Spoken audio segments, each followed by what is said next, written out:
Salut! Pour conclure cette série sur le sport et le sport quand on est un papapreneur comme moi, j'avais envie de vous parler du mental du sportif. Alors, pas le mental du sportif qui permet à des nageurs d'aller aux Jeux Olympiques ou à des skieurs de faire des vitesses folles, non.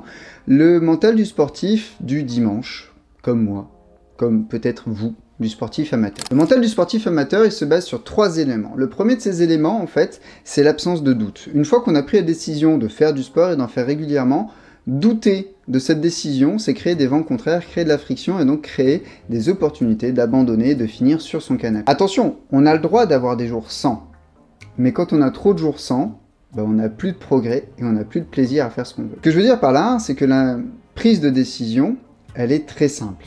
On a pris une décision, on s'y tient. Si jamais vous avez du mal avec la notion de choix, je vous invite à écouter le podcast que j'ai fait sur le sujet. Il est disponible sur Spotify, iTunes et Google Podcast. Le lien est dans la description. Le point qui va nous intéresser autour du choix est très simple. Nous avons fait le choix à un certain moment de ne pas prendre soin de nous, de ne pas manger correctement, de ne pas faire de sport, de ne pas marcher assez, de ne pas dormir assez, que sais-je. Et il y a un moment où notre corps nous a dit que le choix devait être différent. Si c'est pas notre corps qui nous a envoyé ce signal, c'est peut-être un bilan sanguin. Notre corps, mais par l'intermédiaire d'un médecin et d'une fiole de sang. Ou 2 ou 12. Nous avons un signal qui nous propose un changement. Une fois qu'on a fait ce choix-là pour des bonnes raisons, jusqu'à ce qu'on ait un nouveau signal qui nous dise qu'il faut changer, peut-être une blessure parce qu'on a mal fait du sport, peut-être une fatigue qui nous demande de nous reposer ce soir-là, peu importe, nous devons nous tenir à ce choix-là. Non pas parce que nous avons cette obligation proposée par la société, mais parce qu'en fait, nous avons pris cette décision pour notre bien à un instant T. On va me dire, oui, mais quand même, ce jour-là, je suis fatigué, tout ça, tout ça. Oui, tu vas le faire parce qu'en fait, tout simplement, ces 20 minutes de course à pied, cette demi-séance de sport, ces 20 pompes, 30 abdos et 50 squats vont te permettre juste de dire, ok, j'ai fait quelque chose pour moi. Ça, c'est la cohérence du choix, c'est la pierre angulaire du mental du sportif amateur. L'autre point essentiel qui va permettre aux sportifs amateurs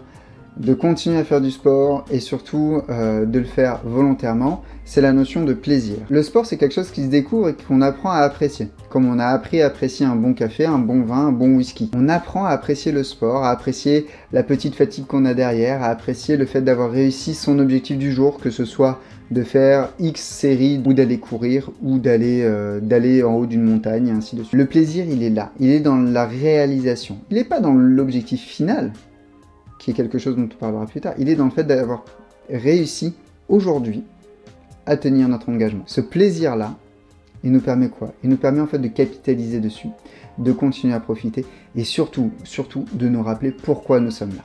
Parce que oui, il faut qu'on se rappelle régulièrement pourquoi on est en train de forcer, on est en train de parfois souffrir. On est en train de forcer de souffrir parce qu'on a pris cette décision pour notre bien, premièrement. Deuxièmement, parce que cette décision nous permet d'atteindre un objectif dont je vais parler juste après. Et enfin, troisièmement, on est là parce qu'on le veut, parce qu'on décide et qu'à la fin, on est content.